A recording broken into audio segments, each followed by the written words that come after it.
केवल ही शनिदान है। मेरे ऊपर जबरदस्ती करता है। कहानी स्टार्ट होती है और हमें राजस्थान का एक गांव दिखाया जाता है जहां पर 3 औरतें रज्जो, बिजली और रानी रहती है। बिजली का काम लोगों के बीच अपने संतरे दिखाकर नाचना होता है और अगर किसी को उसके संतरे पसंद आ जाते हैं तो वो पैसे लेकर के पेलम पिलाई भी करवा लेती है। दूसरी तरफ रज्जो है जो अपने पति के साथ रहती है पर उससे बच्चा नहीं हो रहा होता है क्योंकि वो बांझ होती है। और आखिर में रानी जो कि विधवा होती है पर उसका एक 17 साल का बेटा होता है जिसकी शादी के लिए वो लड़की ढूंढ रही है।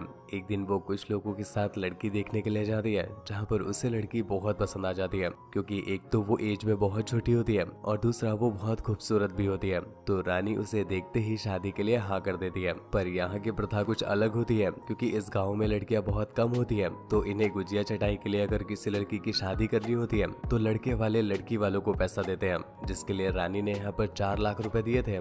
जिसके बाद वो उस लड़की की गुजिया बजवाने के लिए उसे अपने घर ले आती है। कुछ दिनों के बाद जब शादी करके बहू को घर पर लाया जाता है तो रानी देखती है कि बहू के बाल तो कटे हुए हैं।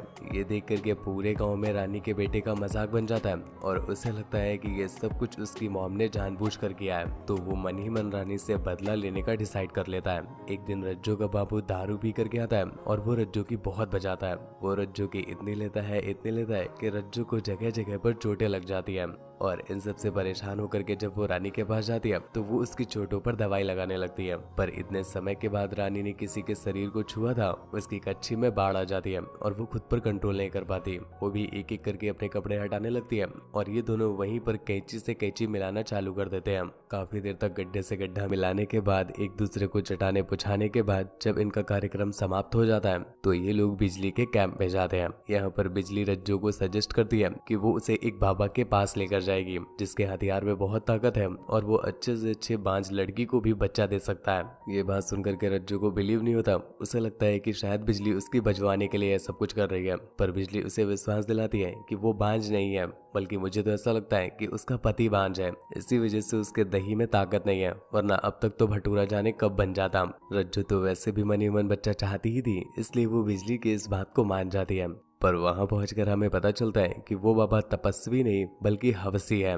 दरअसल वो खुद बिजली का कस्टमर होता है, पर आज बिजली की सूजी हुई थी इसलिए वो रज्जो की बजवाने के लिए उसे वहीं पर छोड़ देती है और पेमेंट लेकर वहां से निकल जाती है। बाबा तो एक नंबर का जॉनी भैया था, वो वहीं पर रज्जो को पलटा पलटा करके इंजेक्शन देने लग जाता है। पर रज्जो को भी इससे बड़ा मजा आ रहा था क्योंकि उसका बाबू दारू पी कर आता था और वो कभी भी इस तरह से उसकी बजाता नहीं था। रज्जो भी उसकी पिलाई को बहुत एंजॉय करती है और आज की जो पिलाई का एक्सपीरियंस था वो उसने आज से पहले कभी नहीं लिया था, इसलिए वो उन दोनों को अपनी पिलाई के एक्सपीरियंस के बारे में बताती है और वो तीनों ये सुनकर के बहुत खुश हो जाते हैं। दूसरी तरफ रानी का बेटा अब अपनी माँ से इतनी नफरत करने लगा था कि वो घर में ही चोरी करने लगता है और अपनी बीवी को भी बहुत पीटता है। दिन में जब भी उसका मन होता वो वहीं पर उसकी पलटा कर बजाने लगता और उसे पेल पेल करके तोड़ दिया करता था। ऐसे करके वो रोज ही करने लगा था जिससे बेचारी रानी को बहुत बुरा लगता था। और अब तो उसने बिजली के कोठे में भी जाना चालू कर दिया था जहाँ पर दिन में वो अपनी बाबू को और रात में बिजली को चटकाया करता था। लेकिन तभी एक दिन बिजली के कोठे में उसका मालिक एक और लड़की को ले आता है जिसकी गुलाबी होती है। इस वजह से बिजली की काली चाटना अब कोई पसंद नहीं करता है और लोग उसके पास आना ही बंद कर देते हैं। बिजली के पास जब कोई ऑप्शन नहीं बचता तो उसे अपने रेट गिराने पड़ते हैं, पर जो गिरे रेट वाले लौंडे आते हैं भाई साहब वो तो एक नंबर के प्यासे। जीवन में कभी गुजिया नाम की कोई चीज देखी तो थी नहीं, इसलिए वो वहीं पर उसे रगड़ रगड़ करके अधमरा कर देते हैं। वो उसकी इतनी बजाते हैं कि बहुत ही कम समय में बिजली की फट के दरवाजा हो जाती है। इन सब चीजों से अब बिजली इतना परेशान हो चुकी थी कि वो ये सब कुछ छोड़ना चाहती है। उधर रज्जो को पता चलता है कि उसका पेट भटूरा बनने वाला है, तो ये जान करके वो बहुत खुश होती है और वो ये खुशखबरी अपने बाबू को भी देती है। पर उसका बाबू तो ये सुनकर गुस्से में आ जाता है और वो वहीं पर रज्जो की बजाने लग जाता है क्योंकि उसे विश्वास नहीं हो रहा था कि रज्जो प्रेग्नेंट कैसे हो सकती है। वो उसे पहले धरथपड़ी आता है और फिर उससे पूछता है कि ये बच्चा किसका है। रज्जो उसे विश्वास दिलाने लगती है कि ये बच्चा बस उसका है, पर उसके पति को तो विश्वास ही नहीं हो रहा था।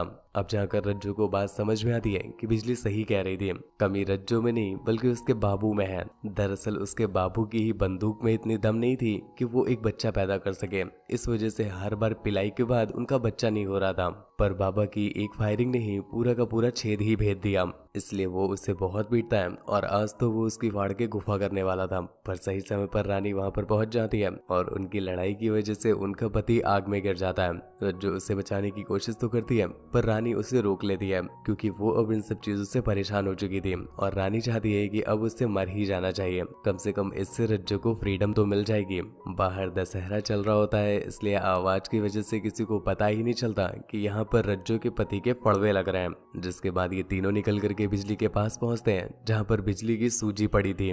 वो बिजली की ऐसी सूजी देख करके उससे पूछते हैं कि आज तो उसने करोड़ों छाप लिए होंगे, पर बिजली की हालत तुम और हम तो जानते ही हैं गुरु।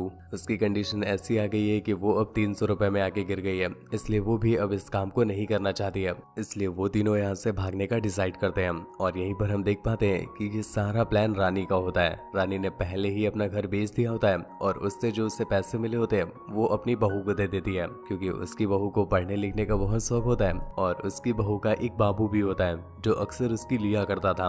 ये बात जब रानी को पता चलती है तो वो अपने बेटे को खड़े लंदन पर धोखा दे देती है और अपनी बहू को उसके ही बाबू के साथ भगा देती है। मूवी के आखिर में सभी लोग वहां से निकल करके कहीं दूर चले जाते हैं और इसी के साथ ये मूवी यहीं पर एंड हो जाती है। तो दोस्तों आपको मूवी कैसी लगी नीचे कमेंट करके जरूर बताइएगा।